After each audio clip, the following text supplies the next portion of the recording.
رکن ستون کو کہا جاتا ہے، پلر کو کہا جاتا ہے۔ جیسا کہ یہ ہماری مسجد ہے، اس کے نیچے ستون ہیں، پلر ہیں، اس کو رکن کہا جاتا ہے۔ کوئی بھی چیز اپنے رکن کے بغیر نامکمل ہے۔ جیسے بلڈنگ ہے، اب پلر اور ستون کو اگر اس منزل سے، اس بلڈنگ سے نکال دیں تو وہ بلڈنگ اور عمارت نامکمل ہے۔ اسی طریقے سے اسلام کے 5 بنیادی ارکان ہیں۔ بنی الاسلام علی 5 شہادت۔ رسول اللہ نے کیا فرمایا کہ اسلام کی بنیاد 5 چیزوں پر ہے۔ پہلی چیز ان میں سے ایمان لانا ہے، اللہ اس کے رسول پر، یوم آخرت پر، اللہ کے رسولوں پر، اللہ کی کتابوں پر، اچھی اور بری تقدیر پر۔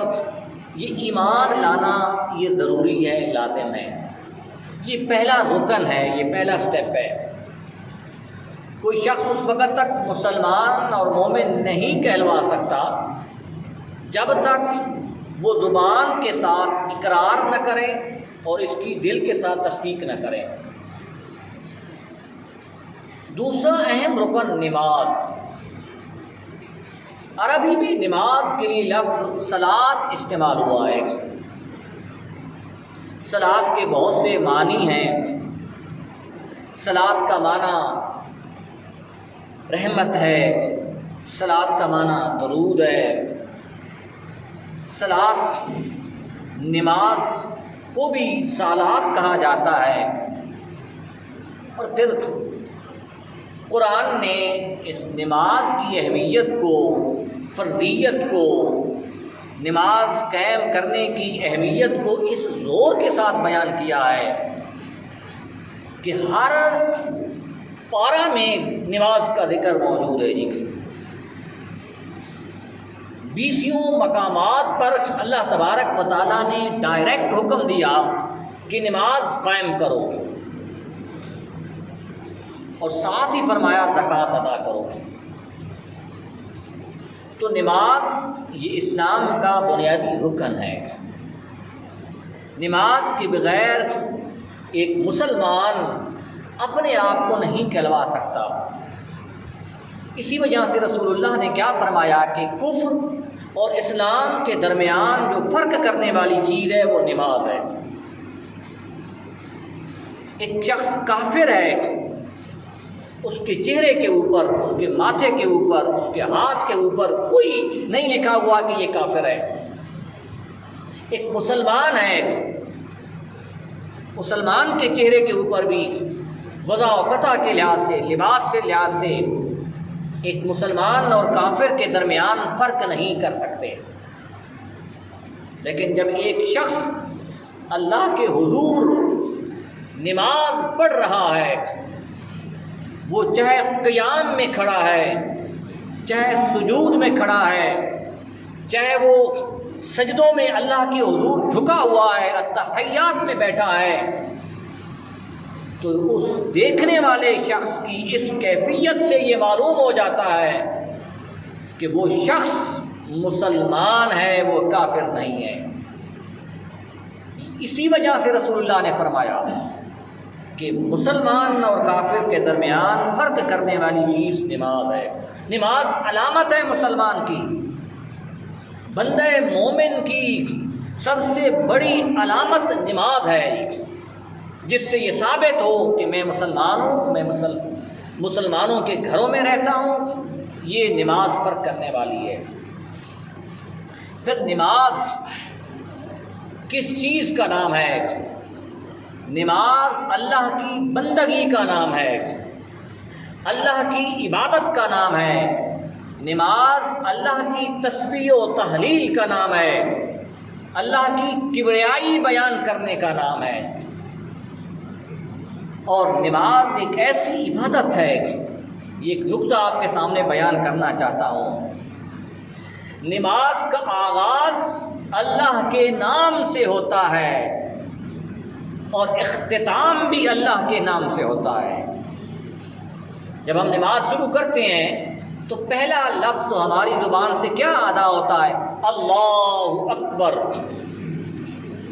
زبان پر پہلا لفظ جو نماز میں آتا ہے وہ اللہ کا آتا ہے، اور آخر میں ہم کیا بولتے ہیں؟ السلام علیکم ورحمۃ اللہ۔ پہلا لفظ بھی اللہ کا ہے اور آخری لفظ بھی بندے کی زبان سے اللہ کا ادا ہوتا ہے، اس میں جلالت ادا ہوتا ہے۔ تو نماز اللہ سے تعلق کا نام ہے، اللہ سے محبت قائم کرنے کا ذریعہ ہے۔ جیسا کہ ہم ایک دوسرے کے ساتھ تعلق رکھتے ہیں، اس تعلق کے لیے ضروری ہے کہ ہم اس سے ملاقات کریں، اس کے ساتھ ملیں بیٹھیں، تبھی ہمارا تعلق برقرار رہتا ہے۔ ایک شخص کو آپ بچپن میں ملے، پھر اس کو آپ 20 سال کے بعد ملیں گے، اس کے ساتھ آپ کا تعلق وہ نہیں ہوگا جو ایک بندہ کے ساتھ آپ روزانہ اس سے ملاقات کرتے ہو۔ وہ تعلق جو زیادہ ملنے سے پیدا ہو جاتا ہے وہ دور رہ کر اتنا قائم نہیں ہوتا جی۔ اللہ تبارک و تعالیٰ سے ہم نے اپنا جسمانی تعلق بھی قائم کرنا ہے، روحانی تعلق بھی قائم کرنا ہے، ذہنی تعلق بھی قائم کرنا ہے، تو اس تعلق قائم کرنے کا جو بنیادی ذریعہ ہے وہ نماز ہے۔ 5 مرتبہ ہم اللہ کے حضور آتے ہیں تو ہمارا تعلق اللہ سے بڑھتا جاتا ہے، قائم ہوتا جاتا ہے، مضبوط ہوتا جاتا ہے۔ جب ایک شخص جو ہے وہ پڑھتا ہی نہیں ہے نماز، کبھی آ گیا مہینے کے بعد نماز پڑھ لی اور کبھی نہ پڑھی، تو وہ تعلق اللہ سے کمزور ہوتا رہتا ہے۔ کیونکہ دنیا کی مثال میں نے آپ کے سامنے پیش کی ہے کہ ہم جس شخص کے ساتھ محبت رکھتے ہیں، تعلق قائم کرنا چاہتے ہیں، اس سے ملاقات بھی ہم زیادہ کرتے ہیں، یہ نماز اللہ سے ملاقات کا ذریعہ ہے۔ پھر آئیں صوفیاء کی زبان میں بھی، صوفیاء کیا فرماتے ہیں کہ ہم نماز اللہ کے ڈر سے نہیں پڑھتے، اللہ کی رضا کی خاطر ہم نماز پڑھتے ہیں۔ رسول اللہ صلی اللہ علیہ وسلم نے فرمایا کہ جب نماز پڑھیں تو نماز میں یہ کیفیت پیدا ہونا چاہیے، اس کو احسان کہا گیا۔ حضرت جبریل کی ایک بہت مشہور حدیث ہے جس میں پوچھا گیا جی کہ احسان کیا ہے؟ فرمایا احسان یہ ہے کہ جب ایک بندہ نماز پڑھے تو نماز میں بندہ مومن کے دل میں یہ کیفیت پیدا ہو جائے کہ میں اللہ کو دیکھ رہا ہوں، میں اللہ کو دیکھ رہا ہوں۔ یہ بندے کے دل میں، دماغ میں یہ کیفیت پیدا ہونی چاہیے کہ میں اللہ کو دیکھ رہا ہوں، اتنا تعلق مضبوط ہونا چاہیے۔ یہ پچھلے جمعہ پر میں نے حضرت علی المرتضیٰ کی ایک مثال پیش کی تھی کہ حضرت علی المرتضیٰ کے جسم مبارک سے ایک نیزہ جو ہے وہ کھینچا گیا نماز کے دوران، نماز پڑھ رہے تھے۔ یہ نماز جو تھی وہ نماز حضرت علی کی ایسی نماز تھی کہ حضرت علی اللہ کے دیدار میں مستغرق تھے۔ بندہ اللہ کو دیکھ رہا ہے نماز میں، فرمایا کہ اگر یہ کیفیت بھی نہیں پیدا ہو سکتی کہ میں اللہ کو دیکھ رہا ہوں، یہ کیفیت تو پیدا کم از کم ہونی چاہیے کہ اللہ مجھے دیکھ رہا ہے، اللہ ہمیں دیکھ رہا ہے۔ نماز میں اگر یہ کیفیت بھی پیدا ہو جائے تو اس کو نماز کہا جاتا ہے۔ اسی نماز کے بارے میں قرآن نے 21ویں پارے میں کیا فرمایا کہ ان الصلاۃ تنہی عن الفحشاء والمنکر، کہ نماز بے حیائی اور برے کاموں سے روکتی ہے۔ جب نماز ہوتی ہے تب نماز یہ بے حیائی اور برے کاموں سے روکتی ہے۔ ہم نمازیں بھی پڑھتے ہیں، مسجد میں آ کر پڑھتے ہیں، باجماعت بھی پڑھتے ہیں، لیکن ہماری نماز میں وہ تعلق باللہ قائم نہیں ہوتا۔ اللہ کے ساتھ جو ہم نے وہ تعلق کا رشتہ جو مضبوط کرنا تھا وہ مضبوط ہمارا نہیں ہوتا، وہ نماز صحیح معنی میں نماز نہیں ہوتی۔ اس وجہ سے ہماری نماز ہمیں اتنے فوائد جو ہے فیوض و برکات نہیں پہنچاتی تھی کہ ہم بے حیائی اور برے کاموں سے رک جائیں گے۔ صحیح معنی میں اگر نماز پڑھی جائے تو نماز کے بہت سے فوائد ہیں، برکات ہیں جی۔ آج ہم بڑے مصروف ہو گئے ہیں، دیکھیں ٹیکنالوجی نے کتنی ترقی کر لی ہے، چند منٹوں کے اندر ہم ایک جگہ سے دوسری جگہ پر پہنچ جاتے ہیں، چند گھنٹوں میں ایک ملک سے دوسرے ملک ہم پہنچ جاتے ہیں۔ کمیونیکیشن کا سسٹم دیکھ لیں، ہم نے رابطہ کرنا ہے، لیکن ہمارے پاس ٹائم جو ہے وہ کم ہو رہا ہے جی۔ ہم پھر بھی اپنے آپ کو بہت زیادہ مصروف سمجھتے ہیں، بزی لائف ہے جی۔ اللہ تبارک و تعالیٰ نے ہماری امت محمدی کے اوپر ایک خصوصی شفقت کی کہ ہمیں 5 نمازیں دی 24 گھنٹوں میں جی، اور اگر 5 نمازوں کا ٹائم سب کا کیلکولیٹ کیا جائے اور جمع کیا جائے تو 1 گھنٹہ کم از کم میرا خیال میں 1 گھنٹہ بنتا ہے نماز پڑھنے پر، جو وقت لگتا ہے وضو کرنے پر 24 گھنٹوں میں۔ 24 گھنٹوں میں اگر ایک وقت 1 گھنٹہ بھی ہم اللہ کے لیے نہیں دے سکتے تو اس کا مطلب یہ ہے کہ ہم جو زندگی یہ گزار رہے ہیں یہ اپنی ذات کے لیے، دولت کمانے کے لیے گزار رہے ہیں۔ حالانکہ اللہ تعالیٰ کیا فرماتا ہے کہ میں نے انسانوں اور جنوں کو عبادت کے لیے پیدا کیا ہے۔ یہ بنیادی چیز ہے یہ۔ آپ لاکھوں روپے صدقہ کر دیں گے، نوافل پڑھ لیں، بہت سے اور ذکر اذکار کر لیں، لیکن نماز نہیں پڑھیں گے تو قیامت والے دن نماز کے متعلق پوچھا جائے گا جی۔ ایک حدیث مبارکہ ہے، رسول اللہ نے فرمایا کہ قیامت والے دن جو سب سے پہلا سوال ہوگا وہ نماز کا کیا جائے گا۔ اور یہ سجدہ جو ہے نا، اللہ کے حضور جھکنا، یہ اللہ کو بہت پسند ہے جی۔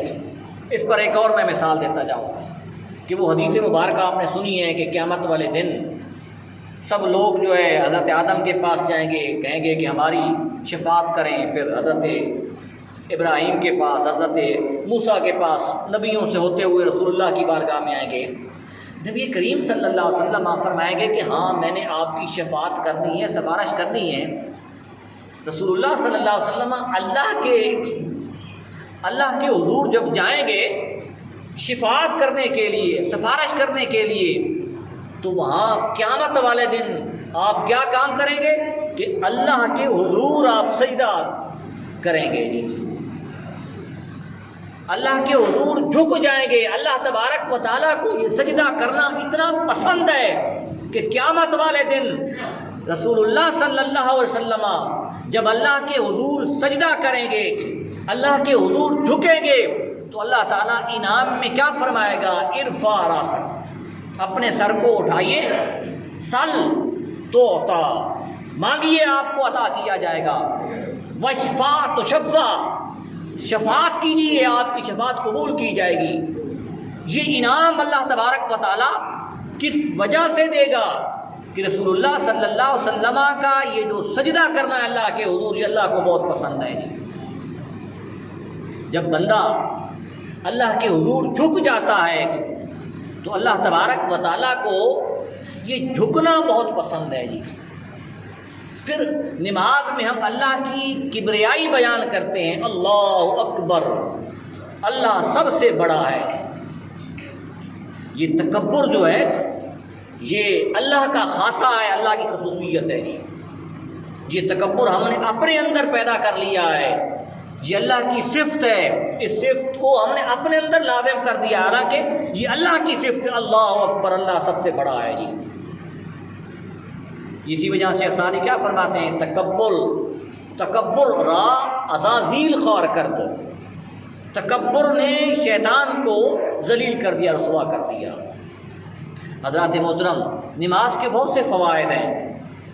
آج اگر سائنس کو آپ دیکھیں جی، جدید ریسرچ کو آپ دیکھیں جی، سائیکالوجسٹ جو ہیں، نفسیات کے جو فزیکل جو ڈاکٹر ہیں، ان کی آپ تحقیق پڑھیں، وہ بھی آپ کو ریکمینڈ کرتے ہیں کہ آپ نماز پڑھیں جی۔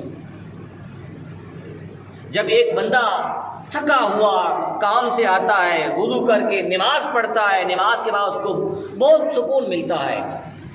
نماز میں ہر عضو کی ورزش ہوتی ہے، ہر عضو کی ورزش ہوتی ہے۔ یہ ایک ایسا عمل اللہ تبارک و تعالیٰ نے ہمیں دیا ہے، نعمت دی ہے یہ نماز جی، ہر عضو کی ورزش ہوتی ہے جی۔ کانوں میں آپ جب مسح کرتے ہیں، کان کی ورزش ہو جاتی ہے، بالوں میں آپ مسح کرتے ہیں وضو کے دوران، اس کی ورزش ہو جاتی ہے۔ پھر آپ دیکھیں جی، ہاتھ آپ اس طریقے سے رکھتے ہیں، گھٹنوں کے اوپر آتے ہیں، پاؤں کی انگلیوں کے اوپر یہ حکم دیا گیا سجدے میں کہ پاؤں کی 5 انگلیاں جو ہیں وہ سجدہ کے دوران زمین پر لگنی چاہیے، انگلیوں کے اندر والے حصے لگنے چاہیے جی، یہ ضروری ہے، یہ لگنے چاہیے۔ یہ ایک ایسی عبادت ہے جس میں پاؤں کی انگلیوں کی بھی ورزش ہو رہی ہے جی۔ یہ اللہ نے ہمیں اتنا بڑا تحفہ دیا ہے۔ مجھے افسوس ہوتا ہے کہ ان لوگوں پر جو لوگ اپنی باڈی کو فٹ کرنے کے لیے، جسم کو فٹ کرنے کے لیے ایکسرسائز کر رہے ہیں، ورزش کر رہے ہیں اور ساتھ نماز نہیں پڑھتے۔ ایکسرسائز کرنا کوئی منع نہیں ہے، ورزش کرنا کوئی منع نہیں ہے، دوڑنا منع نہیں ہے کوئی اسلام میں جی، چہل قدمی کوئی منع نہیں ہے، لیکن میں ان لوگوں کی بات کر رہا ہوں جو لوگ ورزش تو کر رہے ہیں لیکن 5 وقت کی نماز نہیں پڑھتے جی۔ ان کو اس نماز کے فوائد کا، فیوض و برکات کا پتہ نہیں ہے۔ پھر آپ کو بھی تجربہ ہوا ہوگا کہ جب بندہ نماز پڑھتا ہے نا، نماز پڑھنے کے بعد ایک جسم میں سکون کی کیفیت پیدا ہو جاتی ہے۔ دماغ جو انسان کا تھک جاتا ہے باتیں سن کر، بول بول کے، جب نماز پڑھتا ہے نماز کے بعد اس کو بھی سکون مل جاتا ہے۔ آج آپ یوٹیوب کے اوپر دیکھتے ہیں جی، یوگا کر رہے ہیں لوگ جی، وہ بھی ایک ایکسرسائز ہے جی، اور یوگا ہے ہندوازم میں ایک عبادت ہے جی، وہ سانس روک کر کرتے ہیں جی۔ لیکن جب ہم نماز پڑھتے ہیں تو نماز میں وہ جو ورزش ہے یوگا والی وہ بھی ہو رہی ہے جی، ہر ایک ورزش ہو رہی ہے جی، بالوں کی وہی ورزش ہو رہی ہے۔ پھر نماز میں جو وضو پہلے کیا جاتا ہے، یہ بھی ایک سائنس نے تحقیق کی ہے کہ جو شخص 5 وقت اپنے ہاتھوں کو، چہرے کو، پاؤں کو دھوتا ہے، اس کے جسم میں جو یہ گرمی ہے یہ کم ہوتی ہے جی، یہ بھی تحقیق اس کے اوپر ہوئی ہے۔ تو جب اتنے نماز کے فائدے ہیں، جسمانی فائدے بھی ہیں، نفسیاتی فائدے بھی ہیں، اور پھر سوسائٹی میں بھی بڑے فائدے ہیں جی۔ جب ایک شخص بندہ نماز پڑھتا ہے اس کا معاشرے میں مقام اور ہوتا ہے جی، اس کی بات کو لوگ سنتے ہیں، اہمیت دیتے ہیں، اس کو بطور گواہ طلب کرتے ہیں۔ آج جب گواہی چاہے تھانے میں دی جائے جی، چاہے کچہری میں دی جائے، چاہے عام جس جگہ پر بھی کسی کی گواہی ایکسیپٹ کی جائے، تو پہلا ہی لوگ یہ سوال کرتے ہیں یہ تو کبھی مسجد ہی نہیں گیا جی، اس کو اسلام کے حلال و حرام کا کیا پتہ، اس کو کیا پتہ گواہی کیا ہوتی ہے، شہادت کیا ہوتی ہے جی، لوگ یہ سوال کرتے ہیں۔ جب ایک بندہ نماز پڑھتا ہے تو پھر اس کی بات کے اوپر جو ہے وہ لوگ اعتماد کرتے ہیں کہ یہ بندہ نماز پڑھتا ہے، نمازی ہے، یہ جھوٹ نہیں بولتا جی، ہم اس کی بات پر اعتماد کر لیتے ہیں۔ حضرات محترم، اس نماز کو نہیں چھوڑنا، یہ بنیادی ہمارے فرائض میں سے، دین کے فرائض میں سے، ارکان میں سے بنیادی رکن اور فرض ہے جی، ہر شخص کے اوپر لازم ہے۔ پھر نماز میں یہ بھی ضروری ہے کہ نماز ایک شخص اگر کھڑے ہو کر پڑھ سکتا ہے تو وہ کھڑے ہو کر پڑھے، کھڑے ہو کر نہیں پڑھ سکتا تو بیٹھ کر پڑھے، بیٹھ کر نہیں پڑھ سکتا تو وہ کسی سہارے کے ساتھ ٹیک لگا کے پڑھے، ٹیک لگا کے بھی نہیں پڑھ سکتا تو وہ جو ہے لیٹ کر پڑھے، ہر حال میں نماز۔ اور ایک نماز اسلام میں ایک اور نماز ہے جس کا نام ہے صلاۃ الخوف۔ صلاۃ الخوف کون سی نماز ہے؟ جو دوران جنگ نماز پڑھی جاتی ہے۔ جی اللہ کا ایسا فریضہ ہے کہ جنگ کے دوران بھی اللہ تعالیٰ نے فرمایا کہ نماز قائم کریں دشمنوں کے سامنے، کافروں کے سامنے۔ کیا حکم دیا کہ آدھی جماعت پہلے نماز پڑھ لے، وہ جا کر جنگ کرے، پھر دوسری جماعت آ جائے وہ جنگ کرے۔